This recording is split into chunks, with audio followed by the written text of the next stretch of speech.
Welcome to the Unpacking It podcast. This is a special edition.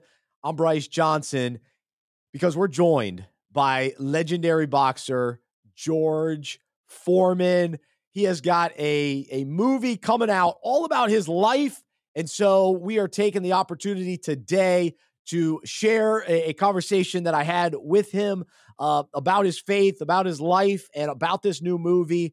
And so we are thrilled to be able to bring this type of interview to our audience today. And I hope that you've enjoyed the Unpacking It podcast this year and encourage you to check out all of our latest episodes as we continue to relate big sports stories to life and biblical truth. And I'm joined by Luke to do that show. It releases each Wednesday. And so today, this is a special edition of the podcast.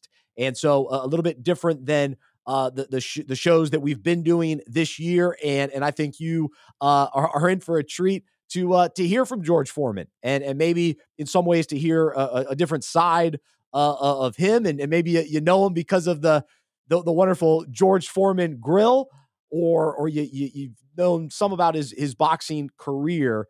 But today he will share about his faith, and he's been a pastor for 45 years and had a very dramatic conversion and his faith story and kind of how it began.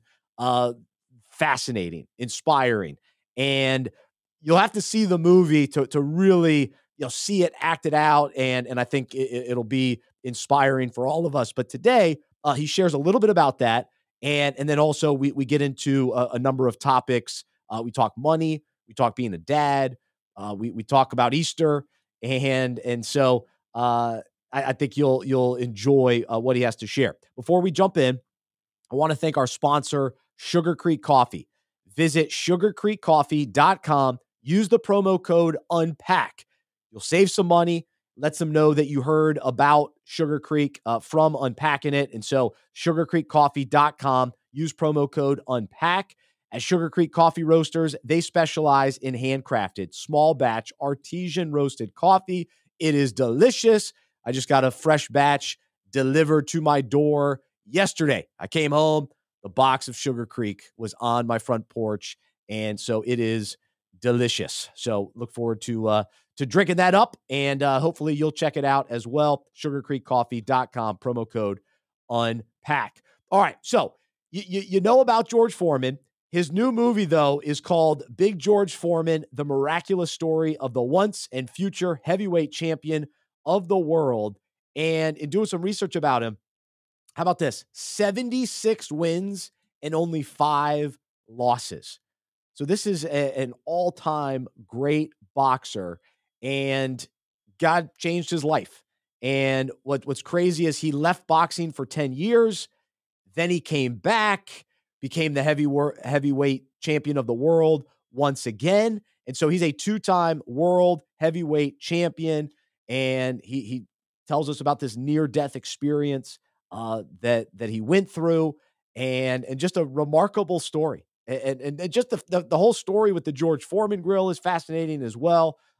So he's a man, just a wonderful. He was very humble to talk to, very nice guy, and just to think all that he's been through, the good, the bad, the rise, the fall. It's an incredible story, and so we'll get a glimpse of that today. So it's time to jump in.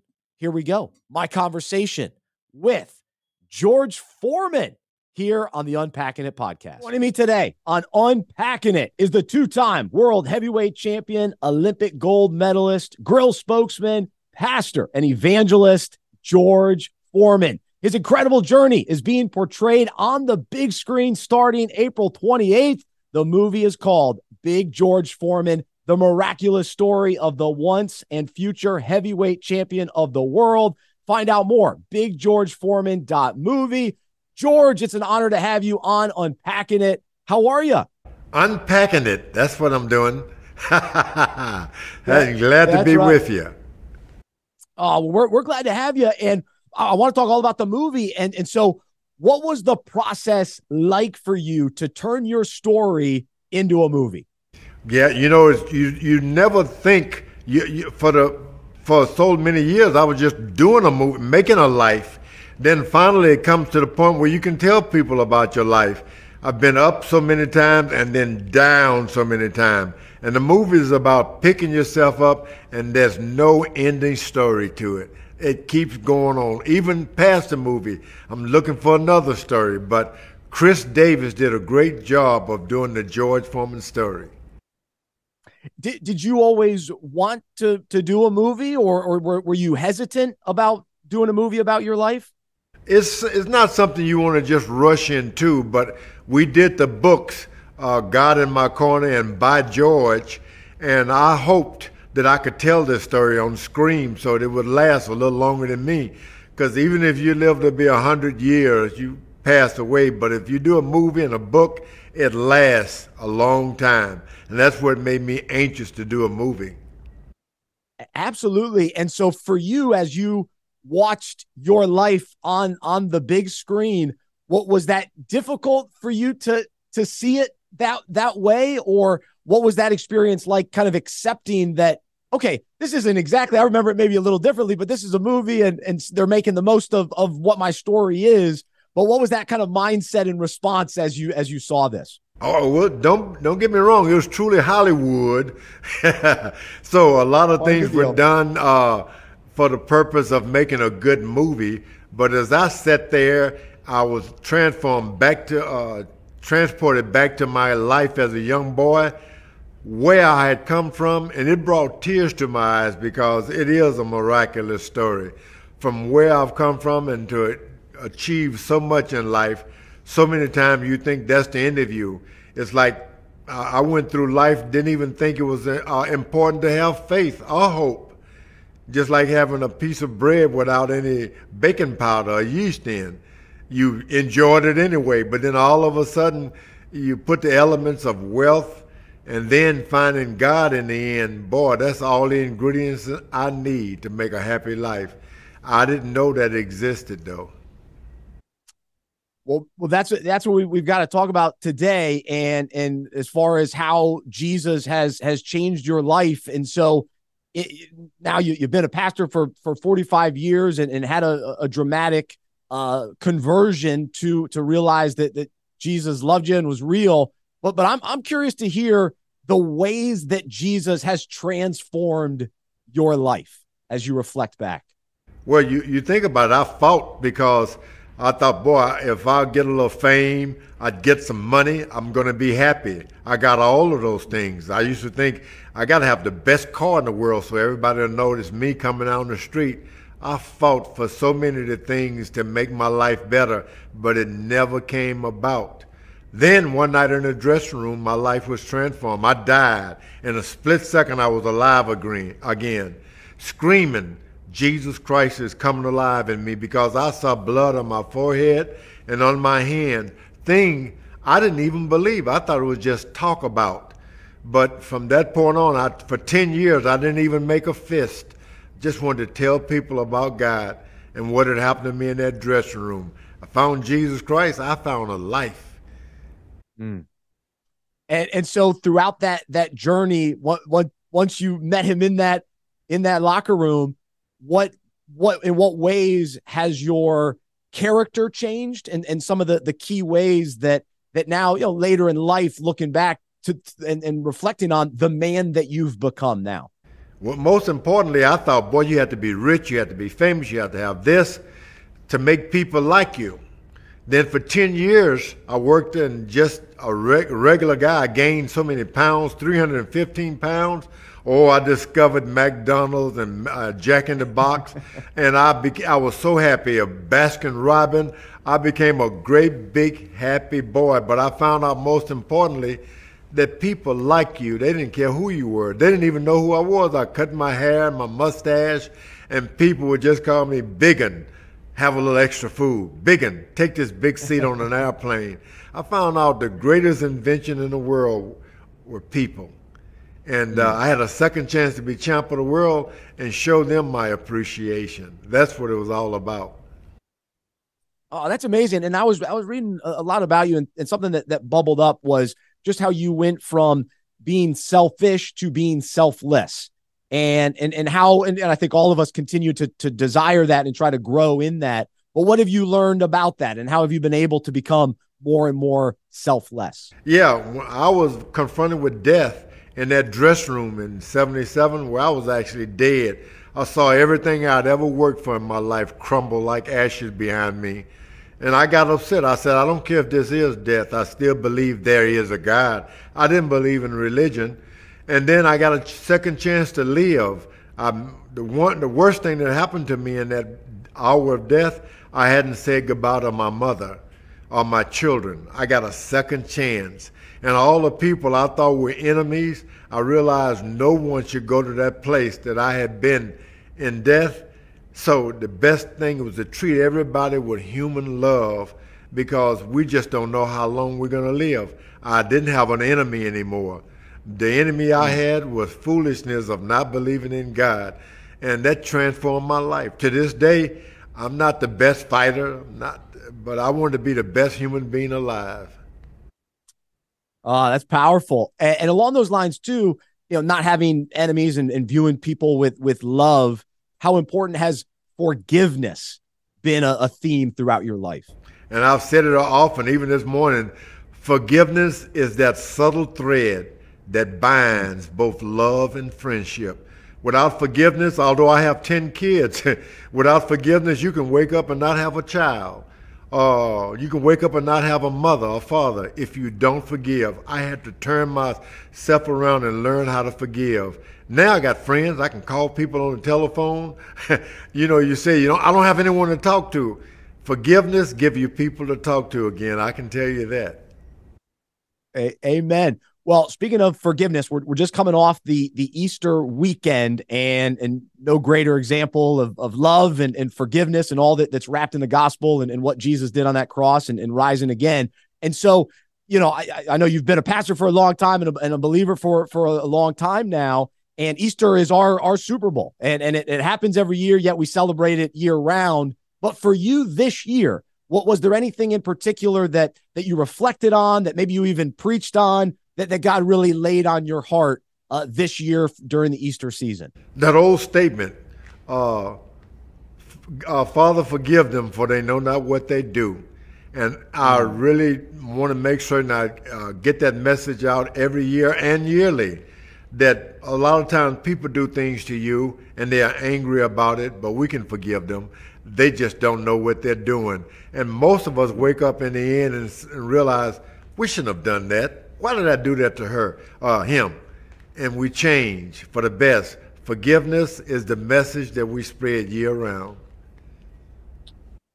That's awesome. And so, as far as where you're at in with your church and being a pastor, how often are you preaching? What's sort of your kind of ministry efforts these days?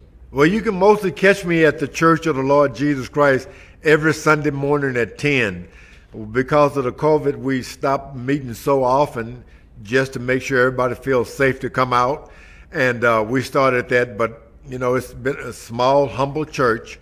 Nothing has changed, because the building of the church has been about me building myself up to be something that God would be proud of. And I'm still doing that. That's awesome. I love it. Well, now you've got this movie coming out, and this is another opportunity for ministry. And so when people leave the theater, what are you hoping is the impact and the message that you want audiences to see and hear and receive when they go to the theaters? And like you mentioned earlier, the movie can live on for a long time after that. Yeah, the message is fight. You get knocked down, brush your pants off, spit in your palms and say, I'm ready to go another round. And then finding God in it, and God will help you fight. Just don't give up. There's always hope around the corner. There's always, if you have faith, you're going to find the things that you hope for. And that story tells it better than anything in the world that I've seen. That's right. And everybody that's listening now has gone through something tough, is going through something tough, or will go through something tough right around the corner that we will have to fight. And so as you maybe unpack that a little bit more, what are some of the things that you've just learned by trusting God and the maybe even the disciplines that you've operated by throughout your life as far as faith and depending on Him through the difficult challenges that we ultimately all face throughout life? I went 10 years after 77. I went 10 years. I didn't even make a fist. I didn't know how to box at all. And I started a youth center in Houston, Texas, where I would teach the kids, stay off the street, stop stealing. I taught them how to box and showed them about boxing itself, never a punch in anger. I started teaching them and I learned. I was able to get back into the ring, never wanted to hurt anyone, never had any anger because God had taught me that. Everybody can find that purpose and that journey when you find God. Never give up on your life. There's a lot to be told and a lot to be done in your life. I lost my dear mother, and I thought that would be the end of me. I didn't know how I could make it. But then I discovered more about my children. Hey, they're there, and I can teach them that story. Long after I'm gone, they're going to have to pick it up, brush their pants off, spit in their palms, and keep fighting. Keep fighting. Amen. Well, you mentioned being a father of 10, and now you have grandchildren as well, and I think maybe even great grandchildren. And so, yeah, so one of the things I read just about, you were talking about being a dad, is the word authentic or having authenticity as a dad and really living out an authentic life. What does that mean, and how can you encourage our listeners who are sports fans today and many young dads and dads trying to figure things out of what it looks like day in, day out to be the best dad they can be? Yeah, it's a fight because you can't trick your children. They look right through you. You tell them you shouldn't do this, you shouldn't do that. They look at you and making certain that you're actually using the product that you're trying to sell them. And that's what's been good for me. Sit up straight, son. Put a smile on your face. I had to sit up straight myself and keep a smile on my face raising children. They got to see the real thing, not just someone you talk about. Yeah, it can be challenging, but it's so important and really has a huge impact on kids, no question about it. And another big part of your story, and this will be in the movie as well, is the role that money has played in your life.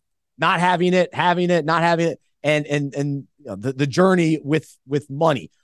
What have you learned about money that you want people to maybe understand or be encouraged by, especially from God's perspective and what He's taught you about money?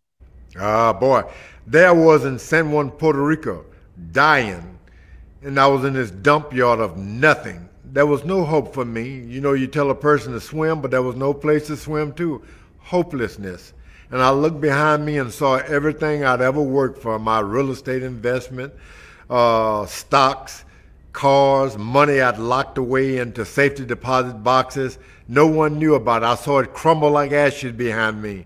And I said right then, I don't care if this is death, I still believe there's a God. I had a second chance to live, and those things I'd lost were not important to me. The greatest caption or thing that I've captured in my life is faith in the living God. And I think and I've had it all over again, but I've never forgotten how important it is to have faith that comes before any money or any dime you can get. You can lose money, oh boy, but you can hold on to your faith. Amen. And many people, you know, throughout their life, chase money or are always worried about money, and what's maybe an encouragement to those people too that even put money as an idol in their life, and it's really a day in, day out struggle, whether having a lot or wanting more and more and more. You always want more. I heard a story about this great billionaire that he was asked, how much is enough? And he said, just a little bit more. So you always want to get more money and there's never enough money. But I can tell you there's no enjoying anything. And it's nice to have a good living, to make a living and work hard for what you get, but there's nothing like having faith in God. It gives you appreciation for what you have. And that's something I didn't have in the beginning. I had it all, but not appreciating anything. Mm. Well said. So the movie is called Big George Foreman, the miraculous story of the once and future heavyweight champion of the world, and a great staff, or a casting and a wonderful actors a part of this movie. And so one name that jumps out, Forrest Whitaker, and so when you see these actors portray key characters in your life, what kind of performances jumped out to you, and how can the audience be excited about the acting that will be on display when they watch this movie? Yeah, Forrest Whitaker, he portrayed Doc Brodus, the first man in my life that truly never gave up. He just wouldn't give up on me. He kept telling me, George, you stop fighting in the corners, you can be champion. George, you don't lose your temper, you can do this. And even when I tried to run away from boxing, he followed me, found me back in Houston, Texas, found a job for me in California, and taught me and kept telling me, you can be Olympic champion, George. I didn't believe in myself. In life, we always need someone else to believe in us, sometimes more than we believe in ourselves.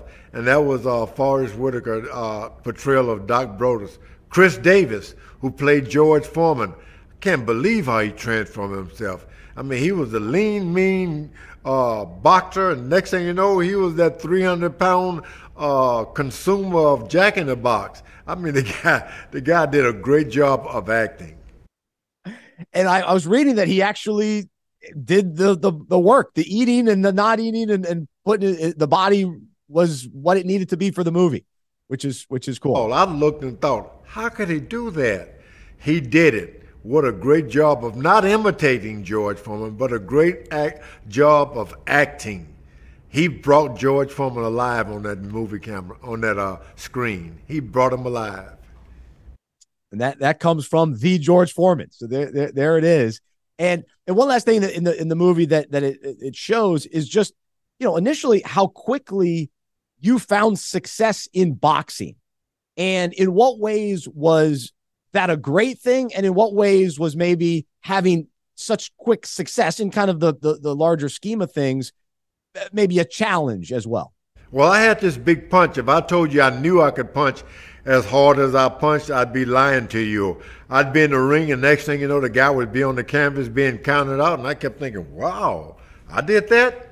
And one knockout after another, I became champion of the world. A guy told me after the Olympics, you should turn pro. I didn't want to be a professional boxer. And then they told me, you can make $100,000. I said, I still didn't want to. Someone told me I could make $1 million. I went into boxing. and it was all about making that money. And in life, if you fight and work hard, all of us can make a good living for ourselves. But I never thought it would turn out so wonderful in the end because I had a little something more than money.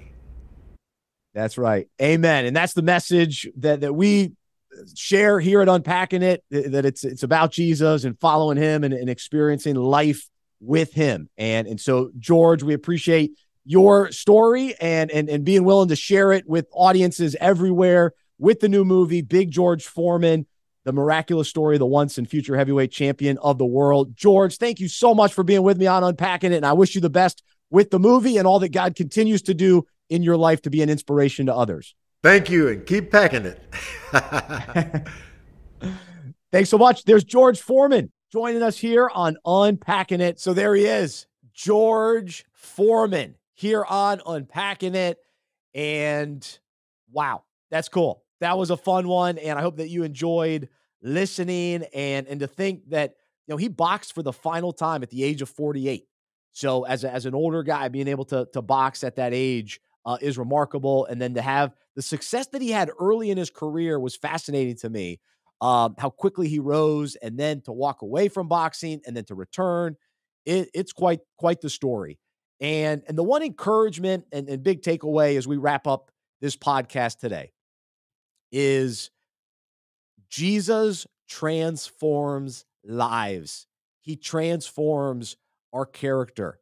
When we meet him and he becomes real and we realize just how real he is in our own lives, and it becomes a personal relationship, and our eyes are open to the truth and our hearts are opened to receive him and receive all that he is and the way that he works from the inside out. I was driving in today singing that song, Inside Out. But he transforms lives. And so George Foreman is a story about transformation, and also the way that each of our stories, each of our testimonies are unique to us. And for some of us, it is a dramatic, unbelievable death, death defying. It happens in a moment we're at the forefront of death, or it's at a rock bottom type of situation in life. For others, it happens in church. For others, it's because of a friend or a spouse or a family member, or we grew up in a home that our parents told us about Jesus. For me, it was watching a children's Christian show, The Donut Man. And that was the start for me. And so when we hear about George's story, we scratch the surface on it, because I think the movie is going to really bring that home. And so encourage you to check out the movie to really see that come to life. But you talk about, or he talks about, he's about to die. He feels like he's going to die. And then God becomes so real to him in that moment, and Jesus Christ is taken over. And just recently I met somebody, and he was telling me his testimony, and a new believer last couple of years, a very dramatic story.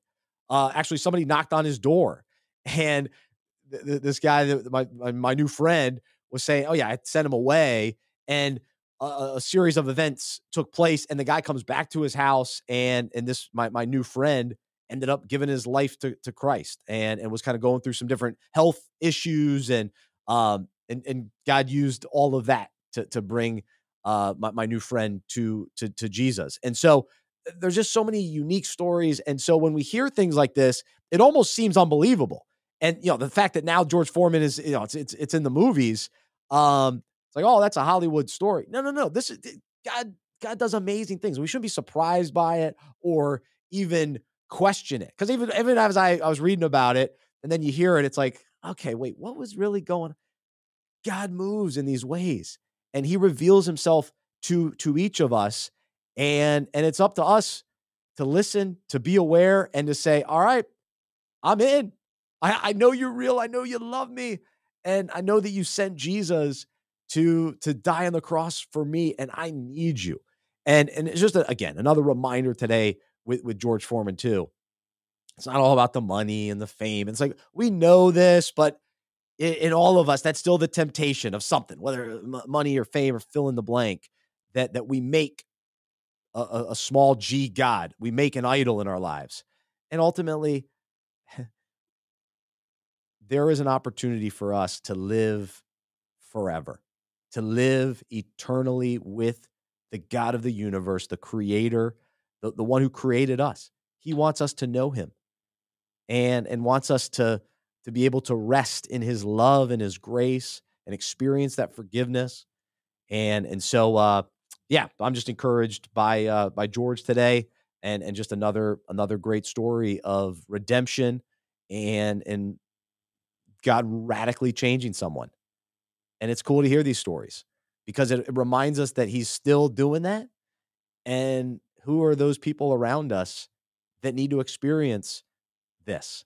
And how can we be used by God in those ways too? A lot of people are searching and seeking and wondering, and the life they're living, it's like, this is empty. And if you're a follower of Jesus, then you've got your story. And so tell that story, and tell other people how he has entered your life and has transformed your life, and who you used to be to now who you are now. And people can't deny that. That's a real story. That's how God has entered into your life, how he entered into my life, how he entered into George's life. That's the story. And so it points to God's just power and sovereignty and goodness and kindness. And it's amazing. So go see the movie. I'm going to watch it with my wife, Jody. Looking forward to it. Big George Foreman. Again, biggeorgeforeman.movie for more information. So thanks to George Foreman for coming on the show today. I hope you enjoyed this special edition of the Unpacking It podcast, and we will release these types of interviews as they pop up. But for the most part, I hope you continue to enjoy the Wednesday Unpacking It podcast with Luke as we unpack some of the biggest stories in sports that relate to life and biblical truth. And so we will talk to you next time on the Unpacking It podcast. I'm Bryce. I'm a sports fan who follows Jesus. I believe in the good news that he died on the cross for my sin. He was resurrected, and through faith, I've been saved by his grace. I hope that is true for you as well, and I hope you'll join me as we live life as sports fans who follow Jesus together. Have a great rest of your day, and keep fighting. It's the Unpacking It podcast.